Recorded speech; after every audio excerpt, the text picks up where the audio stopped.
Hello again. Hi, it's me. So I'm about to read chapter 3 of my new book, Inside Me. There's 12 chapters in total, and it's beautiful as the story progresses, how much healing she goes into, and how for the first time in her life that she can actually see who she is. And for those that haven't guessed already, most of this is my story. It's like two stories combined, hers and mine. Anyway, so many of you who know me will notice the similarities. Anyway, chapter 3. Waking up is always a challenge, depending of course where, and sadly sometimes who with. Normally takes me about half an hour and a coffee to come out of my very vivid dreams. The nightmares are worse. I certainly travel a lot in them, and find myself in the most strangest of places. But today is like deja vu, almost like yesterday was a dream. But I know it's not because I'm on the same couch, in the same living room. Oh, the smell, coffee. There it is on the table next to me, and the black book. I smell bacon filling up in the air. I love bacon. I even fail with an eating disorder because I love bacon, chuckling to myself. I'm curious to see what's in that black book. Then Mr. Smiles walks in. Good morning, beautiful. I've made bacon and egg sandwiches. Hope you don't mind white bread. It's all they had. Then I thought we would go straight to the first person in the black book to contact. As he's smiling, thinking to myself, how did he know they were my favorite comfort foods? Replying with a shy smile and barely able to look him in the eyes because he called me beautiful, and I didn't do anything for him. Yes, please. I just lost the page, sorry. Bear with me.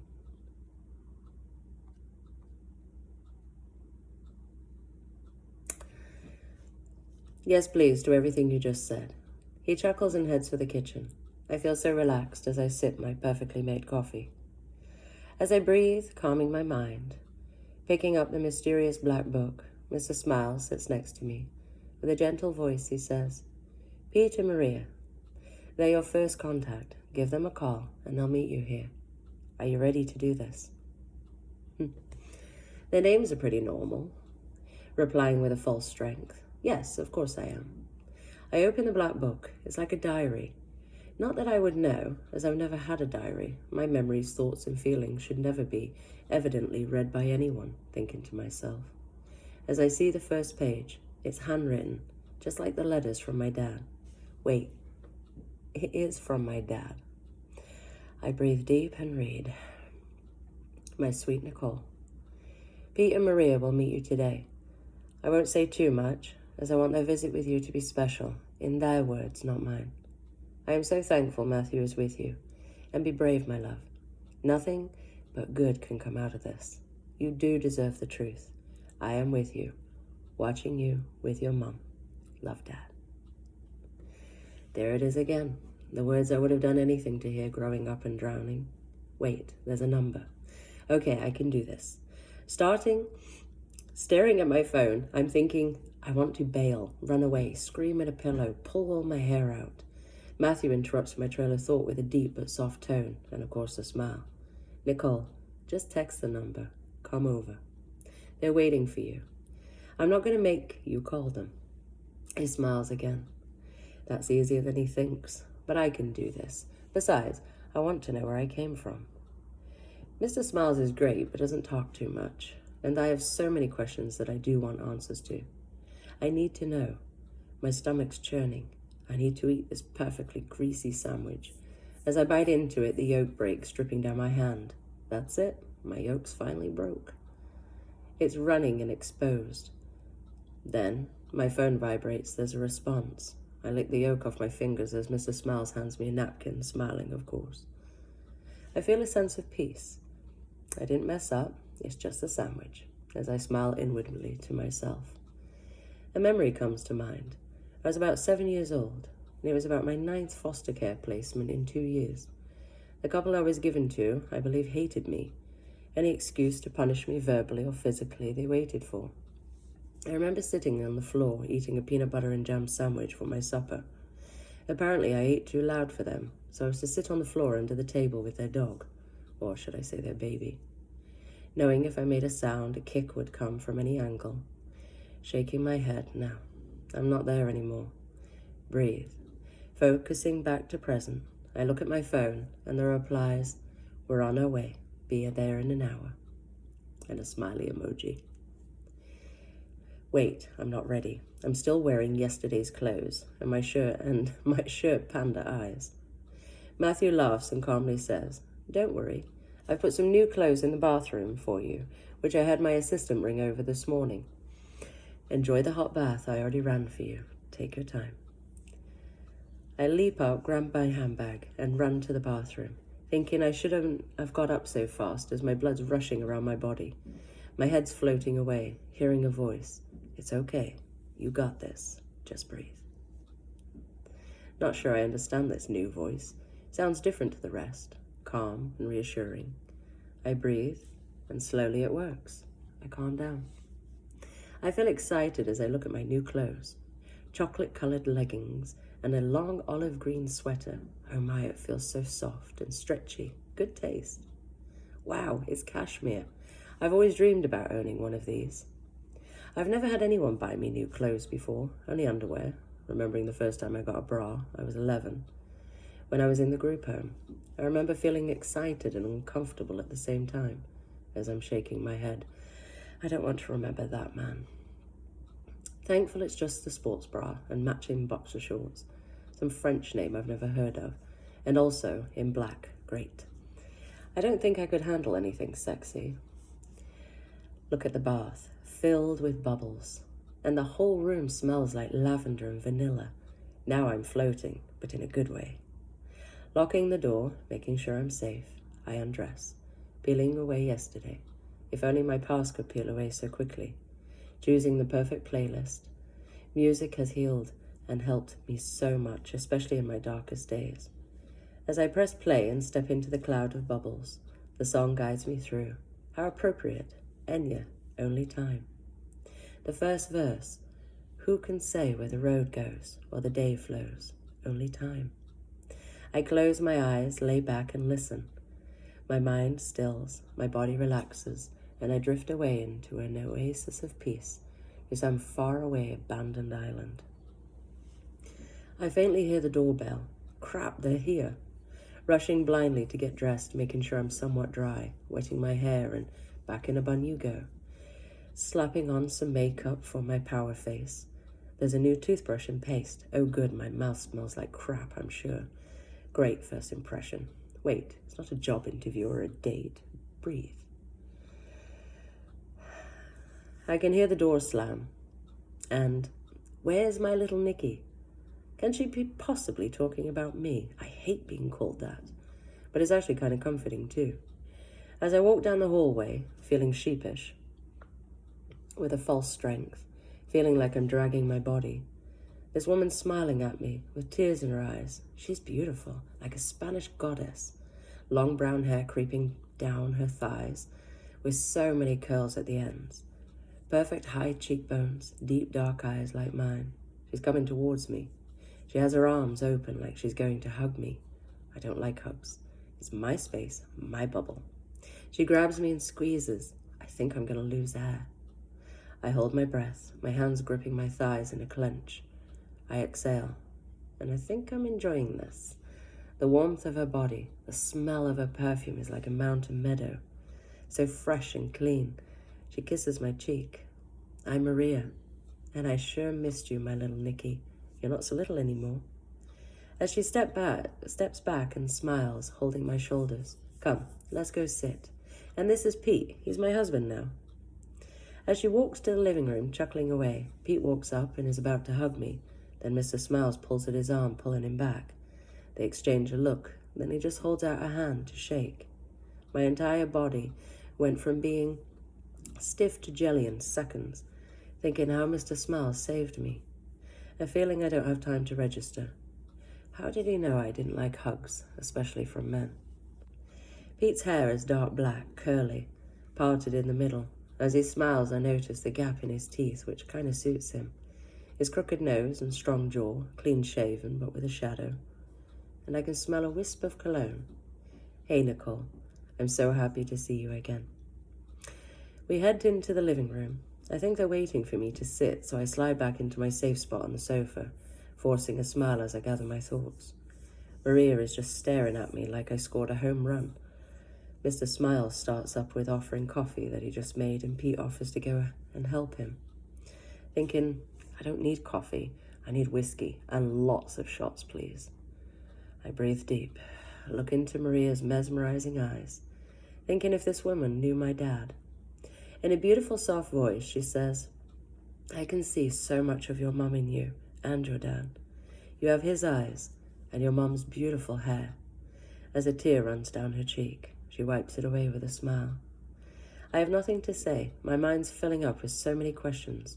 She knew my mum too.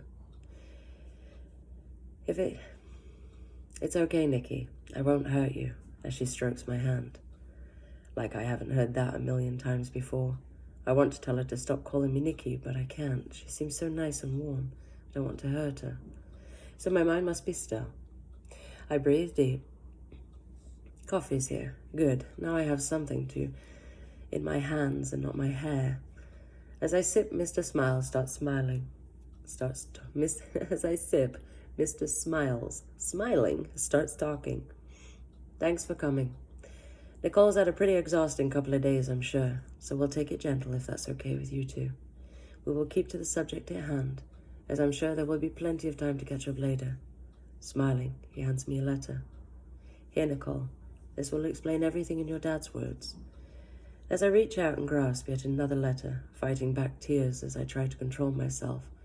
I don't want to show weakness. Opening with a deep breath and read. My sweet Nicole. I'm sure this is overwhelming for you and somewhat exciting too. I am with you. Maria is my blood sister. Our parents were killed in a car accident when we were young. I am older, even though Maria likes to believe she is. Matthew and Pete were in the group home with us in Manitoba. We all came to the West Coast together to start new lives. We always had each other's backs, and that's why they're the first to meet you. I want you to feel safe. They're the only people I trust with you, and will only tell you the truth. Oh, how I would have loved this not to be this way, but it's too late now. Just know that I do love you, and I never stopped. I just didn't know how to climb down from the mountain I created. Maria has a gift for you. I hope it brings you peace. Always, my love, your dad. Staring into space, memories are coming forth from behind an ancient locked door, thinking to myself, is this why I feel so comfortable around them? I have an aunt, real blood. Oh my. I can't stop the flow of tears. My body's exploding as Maria cries into me, holding me so tight. It's gonna be okay, baby girl. We have you now. Years of pain are washing away as I actually embrace this squeeze, falling into her like jelly, like a little child was set free from a locked cell. My body's shaking as it's releasing. Almost like scars are fading away. My bones feel like they're coming alive out of a bag. My soul's healing. I can feel anger leaving, and my mind's arguing with me. Thoughts of this isn't real. She just wants the money your dad left you. She's manipulating you. Remember, this has happened before. As I pull back, wiping my face, shaking my head back into reality, shock coming over me. She tries to grab me again and I push her away. With a soft tone in her voice as she wipes away her tears, she says so comforting, It's okay, Nicole. I'm here. My mind's in shock. She didn't shout at me or pinch me to behave. I need to think this one out. She reaches into her handbag and pulls out a little red box with a delicate bow and hands it to me. This is for you. From your dad. Open it. I'm holding it, but I want to throw it down and run. But where will I run? I have nothing or no one to run to. Looking over at Mr. Smiles, he's punching his chest with tears in his eyes. Not smiles. We're here for you. Taking a deep breath, I open. There's a note. Baby girl, this is yours. It's your mum's engagement ring and wedding band. They belong to you. Tokens of our love, which is eternal, a love we share for you. We do love you. As I gaze down at these two little rings, one of them is shooting rainbow lights into my eyes, the delicate single diamond with 2 rubies and a band of gold, feeling like a river is crashing me against rocks. Breathe, breathe, breathe. Taking a big gasp of air, Maria strokes my back. I remember the day your dad proposed to your mum. The private picnic. Roses.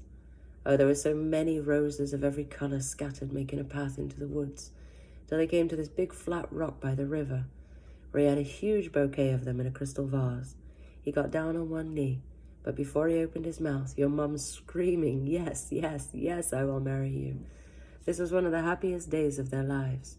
The second was when you came along. Your dad came over to see me and cried with joy when he announced to Harva your mum was pregnant with you. She's smiling as she goes silent in her mind with these memories. I know how that feels. There's always a body sinking when you relive a good memory, and a body tension when you relive a bad one. This was a good one for her.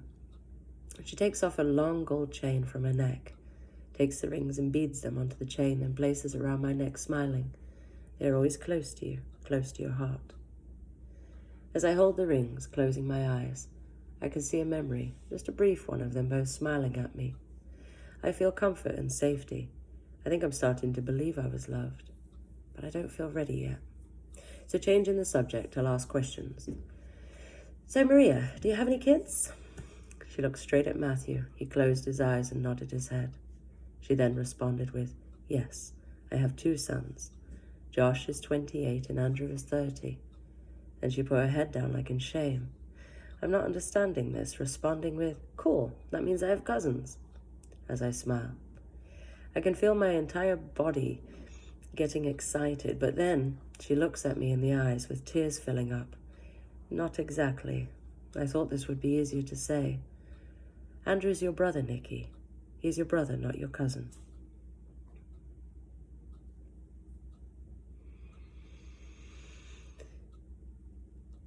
What? Did you just say I have a brother? How do I have a brother? Who is your son? That's sick. Are you saying you and my dad, your brother, my dad, have a baby together? Who are you? Maria jolt backs to reply, No, Nikki. Interrupting her. Stop calling me Nikki. I hate that name. Feeling rage building deep up inside me. They had a baby together, and now I find out? Why did they bring me here? What kind of cult is this? Jumping up and running to the bathroom. I'm going to be sick. As I fall to the floor, lifting up the toilet seat in a position I am oh so familiar with, I start to dry heave. Crying with rage. Every fantasy story I held in my mind about my real family not abandoning me just got shattered in one sentence. I want to die. Thoughts flooding in. And how can I make that possible? Just end it. You'll be better off. No one cares for you. Oh, shut up, I scream to my mind. Then I hear Mr. Smiles. Nicole, it's me, Matthew. Can you let me in? Jumping up, I unlock the door and hug him like a child. How could they? How and why? As he holds me back with a soft voice, Nicole, that's not what happened. Maria is not his real mother. I fall to the floor. He falls with me. What do you mean? I'm listening. Is it because I need to or want to? I'm not sure yet. Rubbing my hair from my face gently, he says, Nicole, I will only tell you the truth as you are ready for it. I promise. Andrew was only a few weeks old when your dad wanted to take you and your mum for a drive. It was time away so you could feel special. But tragically, it was icy, and their car spun out of control. They didn't see the semi-truck heading on. The doctors said your mum died on impact and your dad was in a coma for 6 months, but you, Nicole, never had a scratch. Maria was babysitting Andrew. No one was thinking clearly that day. The children's ministry took you, as there was no other blood relatives, and we never mentioned Andrew, so he could stay with Maria. Days turned into weeks and weeks into months. When your dad finally woke up, he was devastated, confused, and in such a deep grief. He ran away. We couldn't find him for years, decades. He was so lost, Nicole. Then one day, he showed up like a new man. All he wanted to do was live again and correct the choices he made. It changed all of us, and one of them was you. He wanted you to have what we have. I'm listening, but I'm not registering. I have more questions now than what I started with. Matthew, Why didn't you just leave me alone? The darkness I knew was at least familiar. Then you gave me hope again. As he squeezes me tight, a hug I had never felt. I started to melt, and I could breathe again. As my strength returned, I dried my face and neck. It's like a river washed over me. I felt calm. But I snapped too. I think I need Maria. I need to see Maria. Walking back into the living room, seeing Pete holding Maria like a strong protector, she looks at me. I'm sorry, Maria. I should have let you explain. I have seen so many dark paths in my life, and I've seen this before. I shouldn't have jumped in. I should have listened. So please, I'm listening now. As I sit back down next to her, Pete returns to his chair and Matthew sits. Maria wipes her eyes, and with a stutter in her voice, she begins to tell me all about my brother and how she was so young when this happened. I knew you were safe, and I believed this would all end soon and my brother would come home. Andrew was so tiny, but looking back, so were you. All I heard was I knew you were safe. Who lied to her? I wasn't safe at all. Bowing my head down in shame, going into a memory. I was about 5. I remember crying myself to sleep for what felt like eternity, in a room filled with beds of all sizes, voices screaming at me to shut up or they'll give me something to cry for, which was in the form of a belt or a fist. I learned quickly not to cry. I learned my feelings didn't matter and my world was no longer safe. And coming back to present, pushing back the memories. So now what? What happens now? Matthew straightens his posture, grabs the black book and hands it to me. Now it's time for the second page. It's time to meet your brother and cousin. Just text them. They're waiting in a nearby cafe. Maria and Pete will leave, but you'll see them again. Okay, Nicole, you ready? I'm starting to think this is a marathon, a race to the finish. Oh yeah, it is. I get paid at the end. Yes, that's right. So I sit up straight and reply, yes, let's do this. Maria and Pete grab their coats.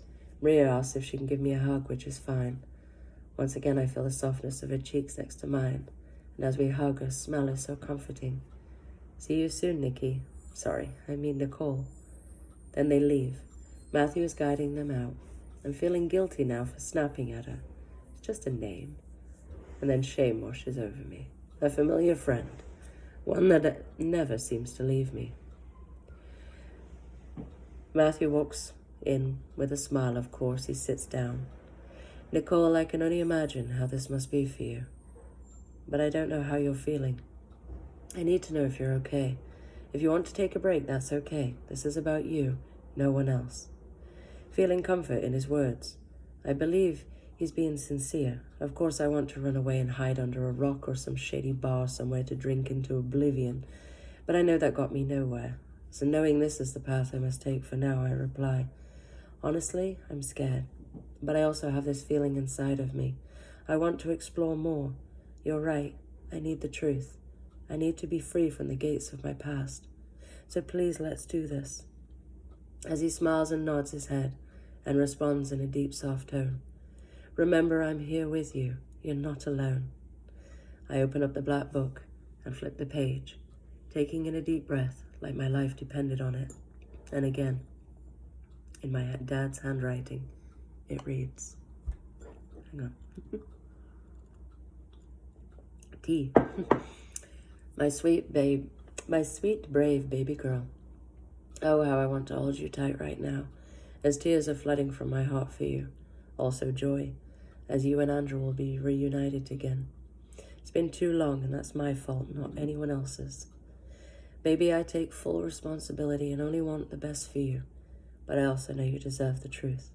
I am with you always. Love, your dad. There's a number at the bottom. And that's the end. Then on to chapter 5. Anyway, thanks for listening. As